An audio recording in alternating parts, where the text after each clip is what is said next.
प्रार्थना पत्रिका सोमवार 6/5/2024 मिशन और आशीर्वाद का प्रबंध। मत्ती 25:14-30। उसके स्वामी ने उत्तर दिया, अच्छा किया, अच्छे और विश्वास योग्य दास, तू थोड़े में विश्वास योग्य रहा है, मैं तुझे बहुत सी चीज़ों का प्रभारी बनाऊंगा। आ और अपने स्वामी की खुशी में शामिल हो। कोई भी काम करने से पहले आपको प्रार्थना के आशीर्वाद का आनंद लेना चाहिए और उसे दूसरों तक पहुंचाना चाहिए। लेकिन सबसे पहले प्रार्थना के भीतर कुछ ऐसे है जिसे आपको छोड़ देना चाहिए। यह गलतियों 2:20 में पाया जाता है।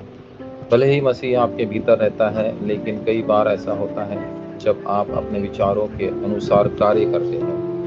क्योंकि आपके विचार हमेशा सही नहीं होते, इसलिए आपको प्रार्थना की ज़रूरत है। इसके अलावा कुछ ऐसे हैं जो आपको प्रार्थना में ढूंढना चाहिए। वे है 3:9-3 की आशीषें, ब्रह्मांड की शक्ति और 5 अधिकारी। प्रार्थना के जरिए आनंद लेने के लिए कुछ मुख्य पहलू भी है। वे कोई और नहीं बल्कि परमेश्वर का राज्य और उसका कार्य है। चूंकि आपकी सीमाएं हैं, इसलिए उन सीमाओं को प्रार्थना के जरिए तोड़ना चाहिए। परमेश्वर ने आपको धन और पद सौंपा है, इसलिए जिन्हें सौंपा गया है उन्हें वफादारी की तलाश करनी चाहिए। ईश्वर द्वारा दिए गया मिशन। ईश्वर ने आपको एक पादरी के रूप में बुलाया है जो वचन को आगे बढ़ाते हैं। इफिसियों 4:11। एक बुजुर्ग जो चर्च के वित्त का प्रभारी है। प्रेरितों 11:30। एक उपयाजक जो सभी मामलों की जिम्मेदारी लेता है ताकि प्रभु के सेवक वचन और प्रार्थना के प्रति समर्पित हो सके। प्रेरितों 6:3। गायक मंडल का एक सदस्य जिसे प्रस्तुति सौंपी गई है। पहला इतिहास 6:31। एक शिक्षक जो वचन आंदोलन का प्रचार करता है। इफिसियों 4:11। वित्तीय विभाग का एक सदस्य जो बदनामी से बचने के लिए सावधान रहता है। दूसरा करंथियों 8:20। स्वामी द्वारा दिया गया महत्वपूर्ण अधिकार वाला एक सेवक। मरकुस 13:34। मंदिर का एक संरक्षण जो पूरी रात जागता है और हर सुबह दरवाजा खोलता है। पहला इतिहास 9:27। एक प्रचारक जो किसी अन्य सिद्धांत का प्रचार नहीं करता है। पहला तीमुथियुस 1:3। और सुसमाचार का प्रचार करने वाले का सहायक।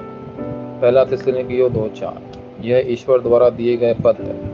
चूंकि यह विश्वास का जीवन है, इसलिए आपको एक अच्छा प्रबंधक होना चाहिए और अपने स्वामी का दायित्व संभालना चाहिए।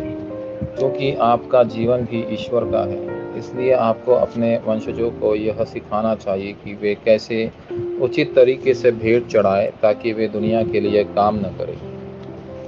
दूसरा, आपको इसे कैसे संभालना चाहिए। ईश्वर द्वारा दी गई प्रतिभाओं के अनुसार अपने मिशन को पूरा करें। हालांकि यदि आप इसे व्यक्तिगत इरादों से करते हैं तो आप असफल हो जाएंगे। आपको ईश्वर के सामने कार्य करना चाहिए और दूसरों के लिए एक उदाहरण बनना चाहिए। ऐसा करने पर ईश्वर निश्चित रूप से आपको पुरस्कृत करेंगे। तीसरा, मिशन के बाद मिलने वाले आशीषें और चर्चाएं।